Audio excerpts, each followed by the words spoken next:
Bonjour et bienvenue dans l'émission d'Auteur à Auteur.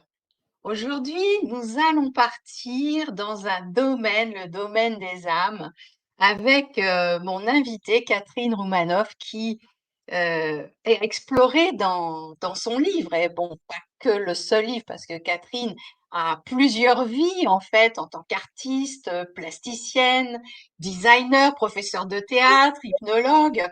Et surtout, on va échanger sur une thématique qui pourrait vraiment vous intéresser, c'est le monde, la relation entre les mondes, ce que tu amènes dans ton livre, Catherine, le monde des vivants vivants et des vivants morts, avec le livre Le Bureau des âmes.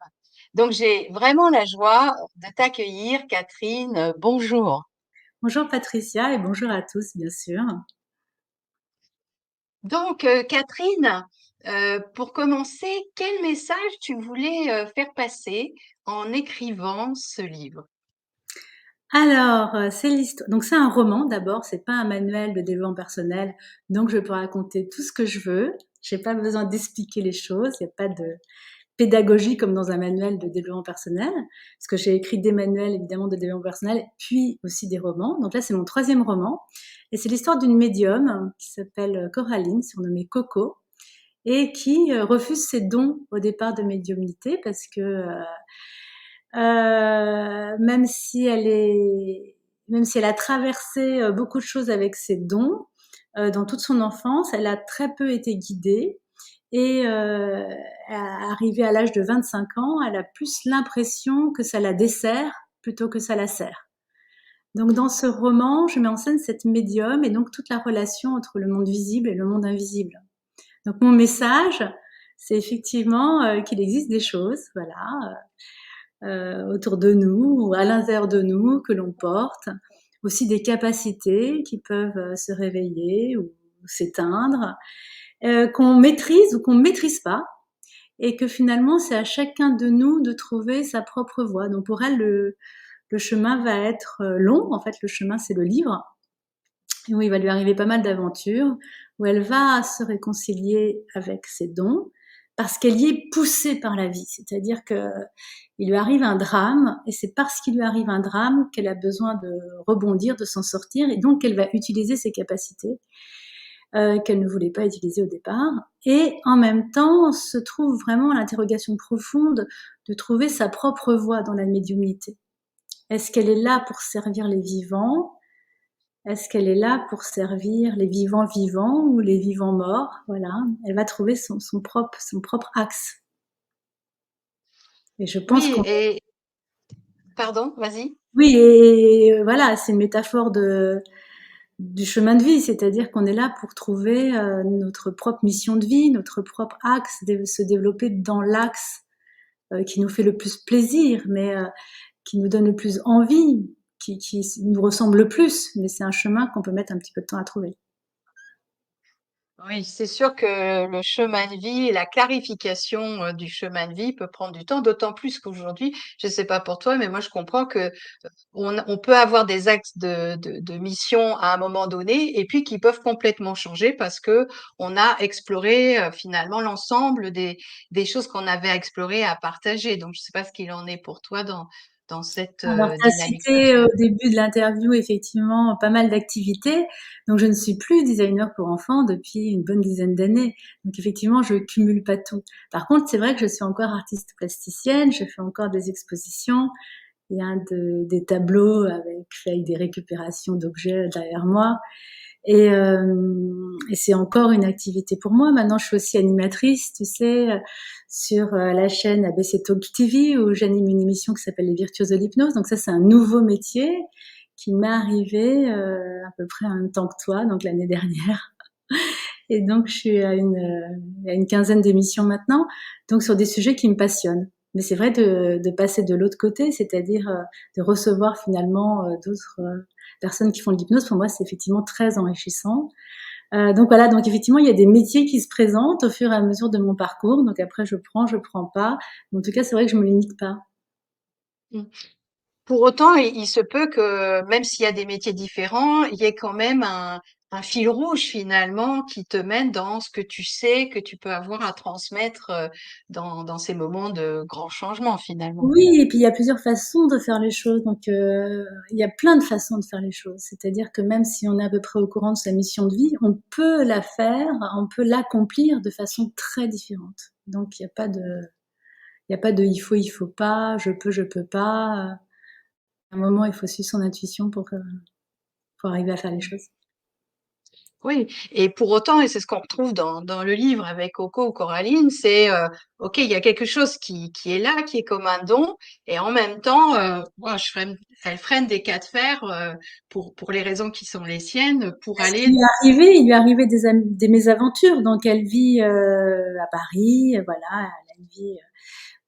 Elle, ce qui l'intéresse, c'est de rencontrer l'amour, qui n'en rêve pas, de rencontrer l'amour, d'être aimée, d'aimer, etc. Et donc, elle est célibataire au début du livre, et elle se sent très seule, et elle sait qu'à chaque fois qu'elle est rentrée en contact avec des amoureux potentiels, et ben le fait qu'elle soit médium, le fait qu'elle sache des choses, c'est qu'elle arrive à se connecter, bah du coup elle a l'air un peu barrée, quoi, elle a l'air un peu barge même. Et donc du coup elle fait peur à des hommes qui sont un peu classiques, et elle en est très malheureuse. Elle se voyait bien au départ dans un univers assez classique, et là elle en est empêchée, donc elle se dit est-ce que bah, j'éteins tout, j'en parle pas, et en même temps ça fait partie d'elle, donc elle a envie d'en parler, elle a un côté où elle est franche, et elle a envie d'être acceptée comme elle est, mais elle-même ne s'accepte pas comme elle est. Hmm. Oui, c'est d'ailleurs une idée qu'on rencontre fréquemment, de se dire si on a envie d'être accepté par les autres, ça commence par déjà s'accepter soi-même. Mais comment s'accepter soi-même si on n'est pas accepté par les autres? C'est un peu, il y a un moment où c'est compliqué. Ah, c'est vrai, c'est ce qu'on appelle un petit peu, voilà, les cercles vicieux et de trouver les chemins et les voies pour s'en sortir. Donc souvent, c'est pas un long fleuve tranquille, quoi, en fait, hein, Oui, tous ces surtout cheminements. que pour elle, les débuts de la médiumnité, donc ça s'est vraiment présenté dans l'enfance, quand elle avait 6 ans, où elle commençait à avoir des formes qui n'existaient pas forcément aux yeux des autres. Elle en était très étonnée d'ailleurs, parce que pour elle, ça faisait partie de son quotidien. Et puis quand elle sollicite ben, la personne qui est responsable d'elle, qui la garde, qui ne sont pas ses parents parce qu'elle a été plus ou moins abandonnée par ses parents, et ben du coup elle est vraiment très étonnée que cette personne qui est sa référente en fait, hein, qui est une adulte responsable, qui est responsable d'elle, ne perçoit pas le bonhomme moisi qui est sous son lit. Donc elle se dit mais elle est complètement idiote, ce n'est pas possible, ou elle est limitée. Elle remet pas en question sa vision, elle est sûre de sa vision en fait. Hein. C'est un peu sa force quelque part. Parce que souvent, les enfants qui ont des perceptions, si on leur dit ça n'existe pas, bah, du coup, ils vont obéir à cet adulte sachant qui dit ça n'existe pas. Et du coup, ils vont repousser les visions. Par contre, si évidemment on leur dit bah oui, ça existe, du coup, la perception des enfants est différente. Donc elle, on lui dit ça n'existe pas, mais en même temps, elle le voit et elle croit vraiment ce qu'elle voit. Et puis, cette vision, du coup, bah, comme un monde parallèle qui est autour d'elle, où elle peut voilà, rencontrer des personnes dans cette autre dimension, lui joue un peu des tours aussi. Donc voilà, et puis la seule fois où finalement elle cherche à faire part de son intuition, à faire part de ce qu'elle a vu, elle se fait engueuler. Et du coup, ben, elle sait plus quoi faire. Voilà. Donc ça, c'est pour son enfance, et ça l'encourage pas du tout à aller dans cette voie. Oui, et d'ailleurs, il y a des idées qui sont amenées, que tu amènes dans le livre, c'est-à-dire on peut avoir un guide qui soit un guide de l'au-delà. Ma question, c'est comment on reconnaît que c'est un bon guide? Bah, effectivement, dans le livre, on le sait seulement à la fin si c'est un bon ou un mauvais en fait. Hein. Donc Est-ce là, qu'il y a visiblement, est-ce qu'il y a elle des a critères qui vont dire c'est un bon guide ou pas? Oui, alors là, effectivement, dans cette histoire de guide, celui dont elle a hérité est assez spécial.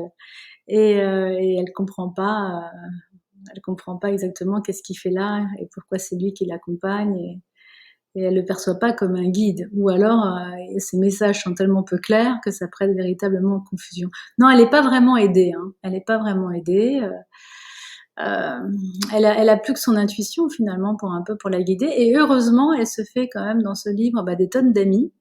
Et donc, c'est avec ses amis qui lui apportent une expérience de la vie, qui lui apportent un regard différent sur les choses, qui la nourrissent en fait et qui lui permettent. En fait, c'est quelque part, c'est quand on se heurte aux autres qu'on arrive à mieux se définir. C'est le fait de s'entrechoquer qui nous permet de savoir à quel endroit on est, où sont nos limites, où on se situe.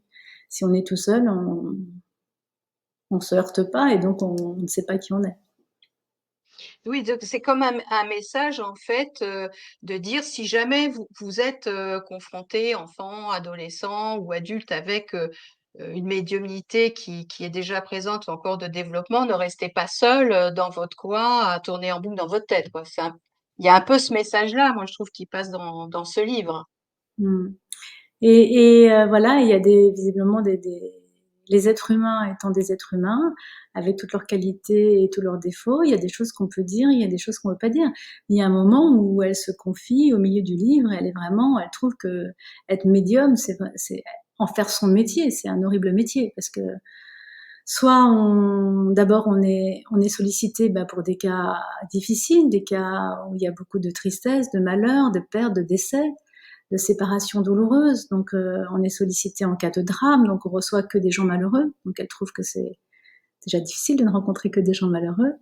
Et puis ensuite des gens très exigeants, c'est-à-dire que il faut à chaque fois montrer patte blanche en apportant des preuves. Donc on est jugé tout le temps sur ce qu'on peut dire, sur chaque phrase, sur chaque mot, pour savoir si c'est juste, si c'est pas juste. Donc il y a un côté où la personne vient consulter et en même temps elle est dans un état émotionnel difficile et en même temps elle cherche des preuves parce qu'elle veut croire, mais pas croire n'importe quoi. Donc il faut prouver. Et puis en même temps, quand c'est fluide, eh bien, du coup, le client est encore plus exigeant et en veut encore plus et encore plus, il n'y en a jamais assez. Donc elle trouve que ce métier est quand même super dur, quoi. C'est pour ça qu'elle veut pas le faire, Et en toi, fait. oui, c'est pour ça, oui. Mais c'est vrai que dans ce que tu décris dans le livre, elle donne clairement des informations. On sent que voilà, c'est pas quelque chose qui est à côté, c'est toujours bien placé C'est une dans médium les extraordinaire. informations. C'est une Oui, médium ah oui, c'est extraordinaire avec hein, une grande facilité extraordinaire. de communication, mais elle est plus à l'aise avec les vivants morts qu'avec les vivants vivants, en fait. Mm. Et c'est d'ailleurs, Oui, tout est toujours vie en fait, hein. C'est ça aussi qui est intéressant. C'est pas parce que un corps physique prend fin qu'une vie prend fin. Alors, il y a des gens qui n'adhèrent pas à ça, mais il y a un grand nombre sur la planète de personnes qui adhèrent dans l'idée ou qui perçoivent aussi les choses. Et d'ailleurs, j'ai trouvé super chouette ce moment dans le livre où tu dis la mort, c'est l'âme hors, entre guillemets, entre parenthèses, du corps. C'est super beau ça. oui, oui, c'est le langage des oiseaux qui raconte ça. Effectivement, ça paraît juste à ce moment-là. Et puis, donc, elle va faire pas mal d'expériences avec des vivants morts, alors que ce soit sa future belle-mère ou son ex-future belle-mère, je ne sais pas, qui l'embête à des moments cruciaux, hein, quand elle est avec son amoureux. Donc, voilà. Donc, parfois, elle est embêtée par ces vivants morts qui la harcèlent. De temps en temps, c'est les vivants vivants qui la harcèlent. Elle est tout le temps harcelée jusqu'à qu'elle arrive à vraiment trouver sa voie, à vraiment trouver son axe. Et voilà, c'est vraiment cette recherche-là qui est intime, qui est personnelle, euh, qui est un long travail et tout va bien à la fin. Happy Ouais, end. moi j'aime bien les histoires qui se finissent bien. Alors c'est Ah vrai oui, on est mobilisé franchement, hein. J'ai beaucoup aimé. On est mobilisé dans nos émotions, dans les surprises, mais en même temps avec beaucoup de douceur. Tu vois, c'est pas brut, c'est voilà, ça interpelle. Alors c'est vrai que j'adore les histoires qui se finissent bien. Donc là j'étais plutôt ravie à la fin. Et il y a une question, moi, qui m'est revenue au fur et à mesure que je lisais, c'est est-ce que toi, tu as des capacités médiumniques? alors évidemment, tout le monde me pose la question en fait à chaque fois. Alors la médiumnité, effectivement, me fascine parce qu'on a l'impression qu'on peut percevoir des choses qu'on ne perçoit pas, qu'on peut avoir des informations, des champs d'informations sur les personnes, sur les choses. Donc effectivement, moi, mon intuition se développe. Maintenant, j'ai pas j'ai pas je vais dire des tombeaux, des trombos d'informations qui me descendent directement. Mais voilà, c'est vrai qu'avoir des informations, ça m'intéresse dans mon travail de thérapeute. Si je peux suivre mes intuitions et avoir des informations qui viennent rapidement, bon, bah sinon il y a la parole et il y a le dialogue de toute façon. Mais Mm. voilà. Donc non, Mais tu n'es pas comme Coraline que c'est dans pas le livre, demain en la fait. veille que j'ai posé une plaque de médium au-dessus ou en dessous de ma plaque d'hypnothérapeute. Non. Par contre, c'est vrai qu'en hypnose, quand on est dans un état modifié de conscience, on peut effectivement avoir accès à d'autres choses.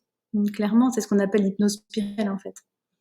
Donc dans l'hypnose spirituelle, on a accès par exemple à ses vies antérieures, on a accès à ce qui se passe entre les vies. Si on considère que les vies antérieures existent, on peut se demander qu'est-ce qu'on fait entre deux vies. Donc on a accès à cet espace-là, qui sont quand même des espaces très spirituels. On peut, en hypnose, avoir accès à des champs d'information, à des défunts. On peut avoir accès à la manifestation d'entités. Donc il se passe pas mal de choses dans ce qu'on appelle l'hypnose spirituelle. Et puis après, on peut se connecter aussi à plus grand que soi et donc avoir des expériences spirituelles en fait. Donc dans cette hypnose spirituelle, qui d'ailleurs porte bien son nom, on peut faire pas mal de choses. Voilà, j'ai un nouveau livre qui est sorti donc aux éditions Lotus et l'éléphant, qui s'appelle l'hypnose spirituelle, c'est voyage essentiel, puisque à la fin de ce livre, moi j'explique l'hypnose spirituelle, comment elle est née, un peu d'histoire, qu'est-ce que c'est que l'hypnose, qui a fait quoi, comment on accède à ces différents domaines. Et puis à la fin, je propose 7 voyages qui permettent de voyager en autonomie. C'est-à-dire, j'ai écrit des voyages qui sont pas dangereux, qui sont simples, qui sont souples, qui sont harmonieux, voilà, justement. Et on peut s'auto-enregistrer pour se faire à soi-même les voyages. Comme ça, on sait exactement ce qu'on fait, puisqu'on lit soi-même ce qu'il y a. Donc, il y a une transparence, en fait, sur le voyage. Moi, j'aime bien ça. Et donc, du coup, voilà. Donc, je ne suis pas médium, pour répondre à ta question, mais grâce à l'hypnose, grâce aux états modifiés de conscience, grâce à la transe hypnotique, on peut élargir sa vision des choses. Oui, et on voit que ce sujet, en fait, d'être capable de capter ou de saisir ce qui se passe dans le non visible ou au-delà du voile, ce sont des sujets là qui prennent vraiment un intérêt, une ampleur. Je pense là à Stéphane Alix qui sort un livre d'ailleurs sur ce sujet-là. On sent bien qu'il y a une envie d'exploration, mais tout en étant sécure. Euh, et d'ailleurs, dans le livre, à un moment, il y a une espèce de codage qu'elle obtient de ses guides. Qu'est-ce que tu pourrais dire sur ce sujet-là qui fait que finalement on sait qu'on peut aller là ou pas du tout? Oui, oui, c'est vraiment, c'est une question de sécurité en fait. C'est comme s'il y avait elle a un stop en fait, qu'elle franchit d'ailleurs, mais elle a un stop. et euh, et après, tout dépend ce qu'on met dans ce monde invisible, hein. On peut mettre des bonnes choses, on peut mettre des choses plus dangereuses. On peut penser qu'il y a des personnes qui vivantes étaient déjà frustrées, autoritaires, acariâtres, et qui, quand une fois qu'elles sont mortes, elles sont pas forcément dans un meilleur état d'esprit, c'est le cas de le dire, et qui Mmh. peuvent présenter peut-être certains dangers pour les personnes qui les connectent en fait. Donc en Mmh. tant que médium, elle se connecte beaucoup. Donc elle peut effectivement se heurter à des dangers. Donc elle a un code, un peu comme un feu rouge et un feu vert. Passer, pas passer, entrer, ne pas entrer, aller plus loin ou ne pas aller plus loin. Voilà. Mais ça, c'est intéressant, si effectivement il y a des personnes qui veulent développer une communication, de se dire, il y a quand même un processus d'entrée qui peut être sécuritaire pour soi plutôt que de se dire, ah tiens, je me connecte à ça ou j'essaye ça, en Ouais, fait. ouais. C'est un petit peu En ça fait, que ce je qui est comprends dedans. intéressant dans mon livre, c'est que je parle de pas mal de formes de médiumnité. Je parle du tarot, je parle du magnétisme aussi, de l'énergie. Je parle des vieux fantômes qui habitent des lieux, donc justement la gentille pas gentille. Je parle des personnes décédées qui ne savent pas qu'elles sont décédées, donc de ce genre de fantômes-là, et comment ça fonctionne pour aller dans un au-delà plus lumineux. Donc voilà, il y a pas mal de cas de figure. Hein, Oui, tu balayes assez large en fait tout ce qui peut être autour de ce sujet Mmh. de l'après-vie en fait Et c'est et ça de qui est sa vraiment capacité à sympa. se mettre Ouais. en relation. C'est Ouais. ça qui est vraiment sympa dans un roman, c'est qu'on peut aller très loin dans pas mal de directions différentes pour raconter des histoires et que j'ai voulu à chaque fois évidemment un peu spectaculaire pour tenir le lecteur en haleine et qu'on s'ennuie pas une seconde. Ça fonctionne bien, Catherine. Mais j'imagine que c'est le retour qu'on t'a souvent donné par les Mmh. lecteurs ou lectrices de ce livre. Mmh. D'ailleurs, je vous invite à vraiment investir si vous êtes intéressé par ces sujets-là. Alors, tu ramenais donc là l'idée de qu'il y a des âmes qui ne savent pas qu'en fait elles sont passées de l'autre côté. D'ailleurs, souvent dans les cas de mort accidentelle ou violente, il y a cette notion que l'âme, elle sait pas qu'elle a fini sa Il y a vie il y a terrestre, en fait. presque une notion d'irréalité parce que quand un accident se passe très vite, donc on passe de vie à trépas en quelques secondes, on s'y attendait pas. Donc c'est hyper choquant en fait, c'est hyper surprenant et on peut effectivement ne pas s'en rendre compte tout de suite ou être tellement étonné de se retrouver hors de son corps. On essaye de rentrer dedans, mais il est trop abîmé, c'est impossible. Et donc on est dans un espèce de no man's land complètement perdu. Moi, je pense que la lumière, elle vient à chaque fois nous chercher, mais que la personne qui est décédée ne veut pas forcément partir tout de suite parce qu'elle a besoin de plus de temps, parce qu'elle a besoin de régler des affaires terrestres. Et elle ne sait pas qu'elle peut pas vraiment les régler, mais ou elle a envie de se renseigner pour savoir ce qui se passe après son départ, que deviennent ses enfants, ses amis, son mari, sa femme, etc. Et ça peut être une période difficile en fait, de ne plus avoir de corps, donc de ne plus pouvoir agir dans la vie concrète et en même temps de ne pas être prêt à partir. Et là, dans ton point de vue, bien sûr, dans ta perception, qu'est-ce qui pourrait aider ces âmes finalement à retrouver le chemin de la lumière si elles n'avaient pas saisi l'opportunité au moment où cette lumière apparaissait? Alors moi je pense que la lumière elle est toujours là. En hypnose on fait ça, hein, on fait du passage d'âme. Parce que l'état hypnotique permet plus facilement l'émergence de ce qui n'est pas vraiment nous en fait. Donc on peut dialoguer et on fait ça. Ça s'appelle la libération d'âme. Hein. Ça fait vraiment partie de l'hypnose spirituelle. C'est quand même très spécifique. Et, euh, et donc on parle en fait, on négocie, on dit qu'est-ce qui se passe, pourquoi tu es encore là, est-ce que tu as vu la lumière? Et moi ce que j'ai compris c'est que la lumière était tout le temps là, c'est-à-dire qu'on peut tout le temps, à chaque instant monter dans la lumière. C'est pas comme quelque chose, comme un train qui viendrait tous les jours à la même heure. Elle est tout le temps là puisque l'autre dimension est là tout le temps en permanence.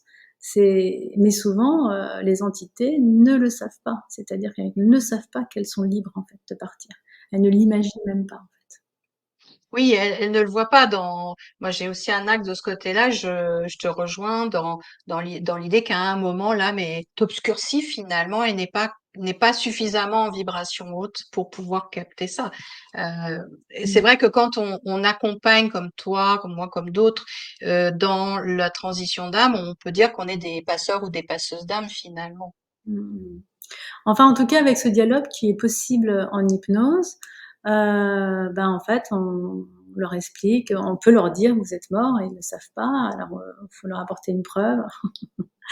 Et puis, moi, j'ai pas l'impression à chaque fois qu'on a affaire à des personnes entières, à des âmes entières. J'ai l'impression qu'on a affaire à des petits champs d'information qui sont dans un état d'être souffrant en fait. J'ai pas l'impression qu'on a affaire à une personne complète, complexe, etc. Mais plus un petit bout, en fait. Un petit bout d'âme, Un ouais. petit bout Pas d'âme. forcément la totalité de l'âme qui s'était incarnée dans son vivant, c'est ça que Mm, tu dis. mm. Alors Ouais. ça, c'est le côté euh, des morts accidentelles et souvent violentes. Et puis, ce qui peut retenir une âme aussi, c'est le côté du vivant vivant qui ne veut pas laisser finalement cheminer cette âme. Qu'est-ce que tu pourrais, toi, donner comme conseil par rapport à ton expérience? Est-ce que tu Moi, connais je pour pense que faciliter c'est, en finalement fait, le lâcher prise? moi, je pense que le libre arbitre est super important. Donc, si la personne, elle vit avec un bout d'âme et que ça lui plaît, qu'est-ce que tu veux faire pour ça? Rien, en fait. Si ça lui correspond, si comme ça, elle se sent pas toute seule, si ça lui tient compagnie, pourquoi pas? C'est comme quelqu'un choisit d'avoir un chien qui lui tient compagnie, d'autres choisissent de vivre à la campagne, d'autres choisissent d'avoir une voiture, d'autres choisissent d'avoir un vélo. Chacun fait un peu ce qu'il veut en fait. Donc moi je suis pas, j'ai pas une position où je dis c'est ça qu'il faut faire ou c'est pas ça qu'il faut pas faire. Maintenant je suis là dans mon métier pour rendre service à la demande en Mmh. fait. Je sers la demande de mon client. D'accord. Euh, OK. Oui, donc si, tu te rends compte qu'il y a quelqu'un qui un vivant qui retient finalement une totalité ou un morceau de du vivant mort, si tu perçois ça, tu qu'est-ce que tu fais, quoi? Est-ce que tu Bah, en j'en parles? parle Est-ce que en fait. Bah oui, j'en parle. Après, il y a des gens qui sont au courant de ce genre de choses, donc ça leur pose pas de problème. Il y a des gens qui le découvrent, mais à ce moment-là, en hypnose, ils peuvent le ressentir. Et mmh du coup, ça explique beaucoup de choses dans leur comportement, etc. Donc, en général, dans la majorité des cas, ils veulent s'en délivrer, hein. Les vivants veulent s'en délivrer. C'est dans des cas oui, très spécifiques qui sont attachés. oui, On- oui. Et donc, du coup, ben voilà, on discute aussi. Moi, je Mmh. considère que c'est de toute façon garder un morceau d'âme, une entité, etc. C'est vraiment pas bon pour la santé. Ça rend service à personne puisque c'est pas monté vers la lumière, donc ça va pas. Mmh. Donc on peut faire des négociations en disant bah ouais, t'as cette personne que tu aimes, parce que c'est ça l'idée. Hein, si elle veut la garder, c'est Oui, que oui. elle a l'impression de bénéficier de quelque chose. Hein, c'est quand il y a un proche disparu qui est toujours là. Pardon. Cette personne que tu aimes, elle sera mieux, c'est mieux pour elle de monter, puis après, elle pourra revenir te voir une fois qu'elle est montée. Mais pas Mmh. maintenant, pas Mmh. dans l'état auquel Oui, se trouve. Et pas, dans ça, la mmh, ça te fait aussi des troubles. La personne se rend compte que ça lui fait des troubles. mmh.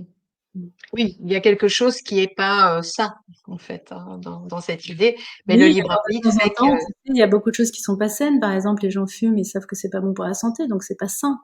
Il y a beaucoup de situations qui ne sont pas saines, mais après, c'est déterminer qu'est-ce qui est la normalité ou pas la normalité. C'est pas mon travail, en fait. mmh. Chacun fait ce qu'il Ce veut. qui est bon pour toi ou pas, quoi, en fait, mais ça, c'est libre à Voilà, chacun, c'est hein. À ça, partir c'est du ça. moment où tu as les connaissances ou les informations, c'est ça, Mmh. ce que tu mettais en avant, c'est le libre choix, quoi, la Ouais, c'est capacité ça. de libre choix. Mmh mh. Mmh, Ça me paraît très important. ouais. Mmh. Et Et après, alors, une souvent, dernière question, pardon, Catherine? en général, Oui? c'est souvent des situations qui mûrissent. C'est-à-dire qu'à la première séance, la personne n'est pas prête à faire partir cette chose qui l'encombre, et puis à la deuxième séance, si ça se trouve, c'est déjà parti entre-temps aussi, ou alors ça peut partir à la deuxième séance. Donc il faut pas être pressé, en fait. Chacun vit selon son propre rythme, sa propre compréhension des choses, donc je pense qu'il faut vraiment respecter ça, quoi. Mmh. Mmh, mmh, Qui on est d'accord. pour décider, toi tu vas faire ci, toi tu vas faire ça, Mmh. on peut dire ce qu'on pense bien sûr, mais Oui, puis c'est un mûrissement, c'est ça, c'est une mmh. maturation, en fait, hein. Mmh Ouais. mh. On arrive bientôt à Oui, la fin de notre émission, mais j'ai quand même encore, une question, qui, me semble, intéressante. C'est-à-dire quand on reçoit des informations comme ça, de l'autre monde, comment on peut, être, sûr que ça vient de l'autre monde et que ça ne passe pas enfin que c'est clair et que ça ne passe pas par le prisme de notre histoire, personnelle finalement? bah, ça passe toujours par notre propre prisme. C'est ça qui est très étonnant quand on va voir, des médiums, ou qu'on va voir le même enfin, différents médiums pour le même défunt. Je sais pas si ça t'est arrivé, et donc chacun va traduire par son propre filtre de mots, d'expressions, d'intensité, en fonction de qui il est, en fait. Donc ça passe par le prisme de la personne, c'est obligatoire. Les médiums ne sont pas juste un canal transparent. Les mots qui vont, s'ils voient des images par exemple, ils vont les traduire en mots, donc ils vont utiliser les expressions qu'ils connaissent, leur niveau de vocabulaire. Euh, et puis il y a des choses dans ce qu'ils vont voir qui vont les interpeller, les intéresser plus que d'autres. Donc ça passe toujours par le prisme du médium. Mais par exemple, dans le livre, quand Coco, elle annonce que telle personne a telle, voilà, a telle forme, a telle identité, a telle, Mmh. heu, elle voit quelque chose, elle reçoit une information et visiblement qu'elle ne déforme pas par rapport à sa propre histoire. Mais de temps en temps, elle utilise les informations qu'elle a pour sa propre histoire. quand par exemple elle est dans l'hôpital et que elle veut obtenir des choses du couple de policiers et qu'elle perçoit que ces policiers ils ont perdu un collègue dans certaines circonstances et qu'elle est en contact avec ce défunt, elle va utiliser le levier de la culpabilité pour obtenir quelque chose. Donc là, il y a vraiment une jonction entre le monde visible et l'invisible, où elle dépasse un peu les bornes même, Oui, puisqu'elle mais utilise l'info, elle utilise l'info qu'elle a du monde invisible pour son propre. Là, c'est hyper poétique. tu m'étonnes. L'idée, c'est derrière, voilà, si des gens vont voir des médiums, comment ils peuvent, eux, être assurés que le médium ne retraduit pas entre guillemets, hein, fausse information qui serait passée de trop par le prisme de son histoire personnelle. Oui, alors il y a le prisme de sa personnalité, je dirais, ça c'est sûr, au niveau du vocabulaire, du niveau de vocabulaire, Oui. des expressions utilisées, ou même des choses qui l'intéressent, ça passe forcément par leur personnalité, c'est obligatoire. Redis-moi la question parce que ça fait 3 fois que tu me la poses, à chaque fois j'ai du mal à l'entendre. Oui, donc quand, si par Ah exemple je vais oui, voir un médium, est-ce qu'ils projettent leur histoire personnelle dessus? Ah oui, voilà, c'est OK, ça, d'accord, oui, d'accord. Bah écoute, oui. moi je n'en sais Parce que l'idée, c'est ça, tu vois? Ouais. Moi, je n'en sais rien pour ce qui est, des médiums, mais en thérapie, en hypnothérapie, en programmation neurolinguistique, on essaye toujours de déposer notre carte du monde à nos pieds avant de recevoir la personne pour être complètement avec elle, heu, en miroir et pas justement projeter nos propres névroses sur le cas de figure. Donc c'est un exercice, hein, qui se fait au fur et à mesure des années et d'ailleurs dans l'hypnose de régression dans les vies antérieures, c'est vraiment extrêmement important parce qu'il y a une histoire qui va être déroulée et en bon thérapeute, on voudrait, bah, dénouer la situation d'une certaine façon, mais en fait, c'est peut-être pas ça qui vient perturber la personne. Pour donner un exemple, Mmh. un jour, j'ai reçu une psychologue et puis, elle a eu un accident de voiture quand elle était jeune et son conjoint est décédé pendant cet accident de voiture et finalement 30 ans plus tard, parce que là, on est bien 30 ans plus tard, elle a beaucoup travaillé sur elle et cetera. Ce qui la choque dans cette histoire, ce n'est pas l'accident lui-même, ce n'est pas le décès de son amoureux de l'époque, c'est la réaction qu'a eue une tierce personne, en fait, vis-à-vis d'elle parce que, elle n'a pas eu soi-disant l'attitude qu'il aurait fallu avoir à ce moment-là. Au lieu de pleurer, elle a éclaté de rire, d'un rire nerveux et du coup l'autre l'a regardée de travers. Donc finalement, elle, son trauma à l'heure actuelle, hein, je dis pas qu'il n'y en a pas eu d'autres, liés à cette histoire, mais le trauma à l'heure actuelle à travailler n'est pas le décès de son ex-conjoint, c'est vraiment ce qui s'est passé entre ces 2 personnes. Donc en tant que thérapeute extérieur, on pourrait dire: «Ah bah oui, je vois ce qu'il faut faire, hein, c'est un deuil mal résolu» ou je sais pas trop quoi. Non, non, pas du tout. Donc il faut tout le temps, questionner sur qu'est-ce qui fait quoi? Qu'est-ce qui génère l'émotion? C'est quoi la racine même de l'émotion? À quel endroit ça se passe? Et on peut pas projeter, nous, par rapport à une histoire. Mmh. Oui, ça c'est important. Et d'ailleurs, de votre côté, auditeurs, auditrices, si vous allez consulter des médiums, ça doit quand même vous parler. C'est un aspect sécuritaire. S'il y a des choses qui vous parlent pas, vous avez le droit de ne pas adhérer à ce qu'on vous propose. J'ai envie de dire ça parce que des fois, j'ai tellement entendu des gens qui adhèrent à des choses qu'on leur balance, et puis qu'en réalité, après, c'est comme s'ils étaient soumis à cette information.